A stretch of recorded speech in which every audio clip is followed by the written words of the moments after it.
శ్రీ గురుభ్యో నమః. ఓం శ్రీ మాత్రే నమః. సింహరాశి వారి అందరికీ కూడా 2026వ నూతన సంవత్సర శుభాకాంక్షలు.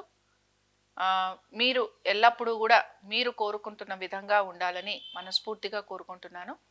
అలాగే 2026వ సంవత్సరం గురించి కనుక మనం మాట్లాడుకుంటూ ఉంటే దీన్ని మనం 2 హాఫ్స్ చేయాలండి. 2 భాగాలుగా చేయాలి. ఒకటి జనవరి నుంచి జూన్ వరకు, జూన్ నుంచి డిసెంబర్ వరకు. గమనించాల్సిన విషయం ఏమిటి అనంటే మనం నూతన సంవత్సర ఫలితాలు మాట్లాడుకుంటున్నాం. కాబట్టి జనవరి 2026 నుంచి కూడా మనము డిసెంబర్ 2026 వరకే మాట్లాడుకోవటం కనపడుతోంది. సరే, మరి ఇక్కడ జనవరిలో సింహరాశి వారికి ఏ విధంగా ఉందో మనం పరిశీలిద్దాం. సింహరాశి వారికి కనుక మనం పరిశీలించినట్లయితే ఇక్కడ కొంచెం ఇబ్బంది అయితే కనపడుతోంది. ముఖ్యంగా మీ తల్లిదండ్రులు గనక ఇంకా ఉద్యోగాలు లాంటివి చేస్తుంటే, ముఖ్యంగా మీ తండ్రి గారు గనక ఉద్యోగం లాంటివి చేస్తుంటే అందులో వీరికి కొంచెం చిన్న చిన్న సమస్యలు లాంటివి వచ్చే అవకాశాలు కనపడుతున్నాయి. రుణాలు, బకాయిలు ఇవి అధికంగా ఉండబోతున్నాయి. పాత బకాయిలు, రుణాలు తీర్చడానికి కొత్తగా రుణాలు లాంటివి తీసుకునే అవకాశాలు, పూచీకత్తులుగా ఎక్కువగా ఉండటం, స్థిరాస్తులు వాటిని మీరు తనఖాలు లాంటివి పెట్టడం, బంగారం కానీ, పేపర్లు కానీ, ల్యాండ్ ప్రాపర్టీస్ కానీ ఇలాంటి వాటిని తనఖా పెట్టడం, ఇలాంటివన్నీ కూడా మీకు కనపడుతూ ఉంటాయి. శత్రువులు అయితే అధికంగా ఉన్నారు. ఆరోగ్యం గురించి జాగ్రత్త వహించాలి. ఇంకా మనం ఫిబ్రవరి చూద్దాం. ఫిబ్రవరి మాత్రం అనేక విషయాలలో నిరుత్సాహంగా ఉంటుందండి.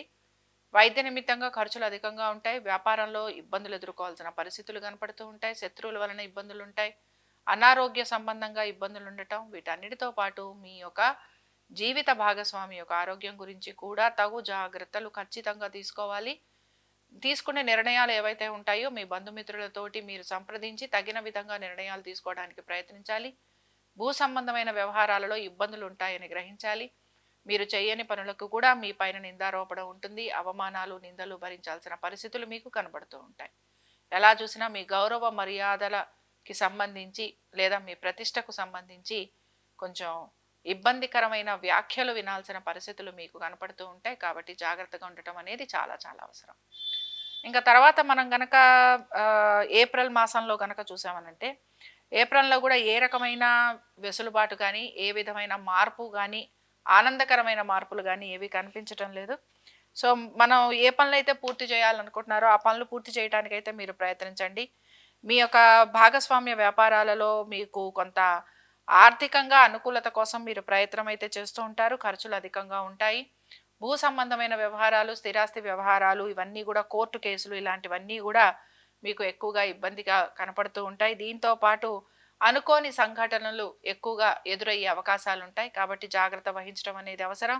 ఆరోగ్యానికి సంబంధించి తల్లిదండ్రుల ఆరోగ్యం గురించి తప్పనిసరిగా జాగ్రత్త వహించాల్సిందే. ఇంకా దీంతో పాటుగా మీ యొక్క జీవిత భాగస్వామికి సంబంధించి వారి యొక్క ఆరోగ్యం గురించి కూడా జాగ్రత్త తీసుకోవాలి. సరే, దీంతో పాటు మనం గనక మేలోకి వెళ్ళామంటే మే మాసం గనక మనం చూసుకుంటే మే మాసానికి సంబంధించి మాత్రం దైవ సంబంధమైన కార్యక్రమాలలో పాలు పంచుకుంటారు. మీ కుటుంబ సభ్యులతోటి ఎదురయ్యే చికాకులు, చింతలు ఏవైతే ఉన్నాయో వాటిని అధిగమించడానికి ప్రయత్నిస్తారు. మీ యొక్క స్థిరాస్తి వ్యవహారాలలో కొంత అనుకూలత అనేది కనపడుతోంది. దీంతో పాటు ముఖ్యంగా తీర్థయాత్రలు అంటే దూర ప్రదేశాలకు వెళ్ళటం, అంటే ఒక్కొక్కసారి మనం చూడండి లాంగ్ డిస్టెన్స్ పిలిగ్రిమేజెస్ అంటూ ఉంటాం, అలాంటివి చేసే అవకాశాలు ఎక్కువగా ఉన్నాయి. కులదేవతని దర్శనం చేసుకోవడానికి కూడా మీరు ప్రయత్నం అనేది చేసే అవకాశాలు కనపడుతున్నాయి. ఇక్కడ వరకు మనం చెప్పుకుంటే జూన్ నుంచి ఏ విధంగా ఉందో పరిశీలిద్దాం. సాధారణంగా జూన్లో మనకి గురువు ఎవరైతే మారుతున్నారో ఈయన ఈ రాశి నుంచి ద్వాదశంలో ఉంటాడు. ద్వాదశ గురువు చాలా పెద్ద పాజిటివ్ రిజల్ట్స్ అయితే ఎప్పుడూ ఇవ్వడు. కానీ ఇక్కడ ఏంటంటే మనం ట్రై చేద్దాము, ఎక్కడన్నా మనకు కొంచెం బెనిఫిషియల్గా ఉంటారేమో. సో జూన్ నుంచి ఆల్మోస్ట్ మనకి అక్టోబర్ వరకు కూడా చాలా పాజిటివ్ రిజల్ట్స్ ఎక్స్పెక్ట్ చేయడానికి అయితే మనకి ఏమీ కనిపించడం లేదండి. అన్ని విషయాలలోనూ కూడా కొంచెం స్ట్రగుల్ ఎక్కువగా కనపడుతోంది.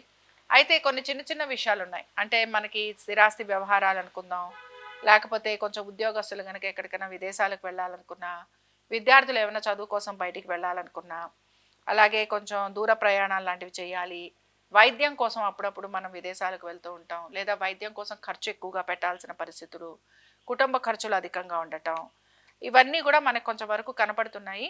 అయితే మధ్య మధ్యలో మిగతా గ్రహాల ఒక కాంబినేషన్ వచ్చినప్పుడు మనకి కొంచెం లాభాలు కూడా వస్తూ ఉంటాయి. కాబట్టి ఆ లాభాలు అనేవి మనకి ఎక్కడ కలుగుతున్నాయి? ఆగస్టు మాసంలో మనకు కొంచెం ఆర్థికంగా లాభం అనేది కలుగుతోంది.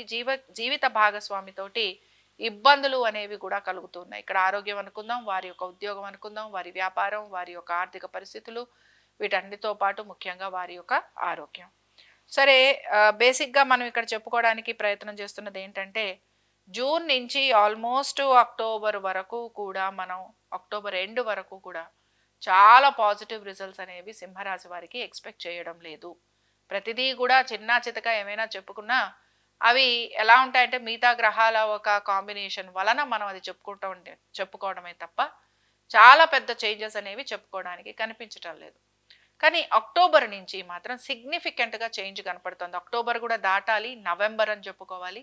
సో ఆల్మోస్ట్ నవంబర్ డిసెంబర్ నుంచి నవంబర్ డిసెంబర్ వరకు చాలా వరకు అనుకూలంగా ఉంది అని చెప్తాను. సంతానానికి సంబంధించి, అలాగే మీ యొక్క భాగస్వామ్యంలో లాభాల గురించి, నూతన భాగస్వామ్యం, వివాహ ప్రయత్నాలు చేస్తున్న వారికి కొంతవరకు అనుకూలత, దీంతో పాటుగా ముఖ్యంగా ఎటువంటి చికాకులు గొడవలు ఎదురవుతున్నా వాటికి సంబంధించి ఒక పరిష్కార మార్గం దొరకటం, జీవిత భాగస్వామి ఆరోగ్యానికి సంబంధించి మీరు తీసుకుంటున్న జాగ్రత్తలు ఏవైతే ఉన్నాయో అవి కూడా మీరు కొంతవరకు అవి రిలాక్స్ అవ్వటం.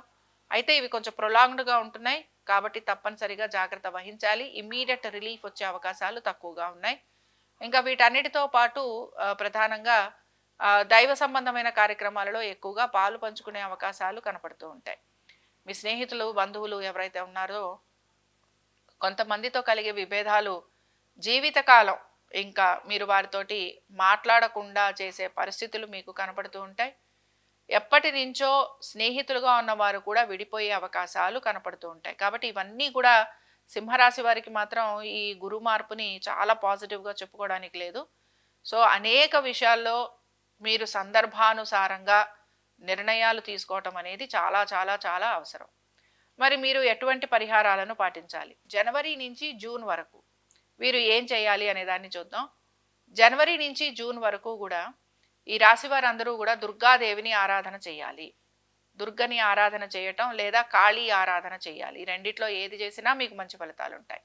దుర్గా అష్టోత్తరం కానీ సహస్రనామాలు కానీ చదవటం, చండీ హోమం లాంటివి చేసుకోవటం, అమ్మవారి ఆలయాలకు వెళ్ళటం, అమ్మవారికి నిమ్మకాయల దండను అమ్మవారికి వేయమని చెప్పటం, ఇవి కుంకుమార్చన చేసుకోవటం. జూన్ నుంచి అక్టోబర్ వరకు కూడా కొంచెం మీరు సందర్భానుసారంగా అంటే ఆ నెలకి సంబంధించి మీరు పరిష్కారం చేసుకుంటూ రావాల్సి ఉంటుంది.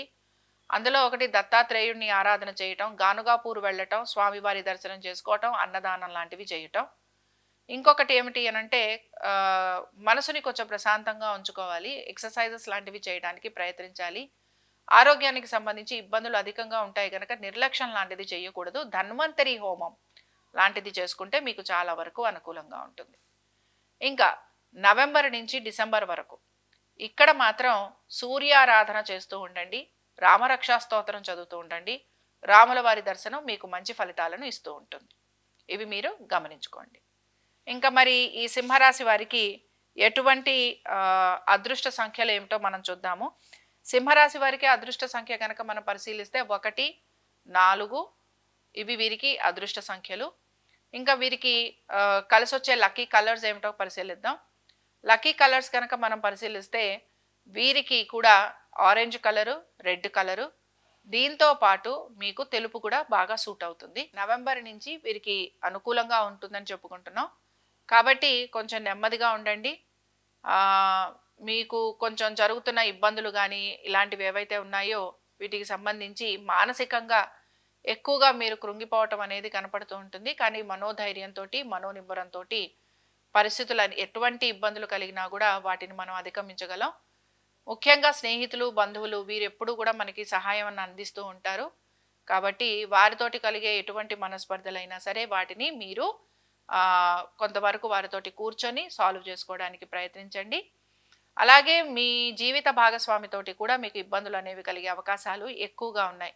కోర్టు వరకు కూడా వెళ్లేందుకు అవకాశం కనపడుతోంది. కాబట్టి ఏంటంటే విడిపోవటం కానీ, కోర్టు సమస్యలు, అలాగే ఇలాంటివి చాలా చికాకులు మీకు రాబోతున్నాయి. వ్యాపారంలో కూడా మీకు ఇలాంటి ఇబ్బందులు అనేవి కనపడుతుంటాయి. భాగస్వామ్యం వలన నష్టపోవటం, ఆర్థికంగా కృంగిపోవటం, బ్యాంకుల వరకు వెళ్ళటం, బ్యాంకులు ఏమైనా ఆస్తులు లాంటివి జప్తు చేసుకోవటం, ఇలాంటివి అనేక విషయాలు మీకు కనపడుతూ ఉంటాయి. కోర్టులో కూడా కొంత నిరాశ కలగటం. కాబట్టి వీటన్నిటికీ కూడా ధైర్యం కావాలి అని అంటే ఇందాక మనం చెప్పుకున్న పరిహారాలను మీరు పాటిస్తూ ఉండాలి. ఇక వీటన్నిటితో పాటు ఈ సంవత్సరం పొడుగునా కూడా కుదిరినప్పుడల్లా కూడా రాహుకేతు పూజ కంపల్సరీగా జరిపించుకోండి. ఇవి సింహరాశి వారి ఫలితాలు. శుభం.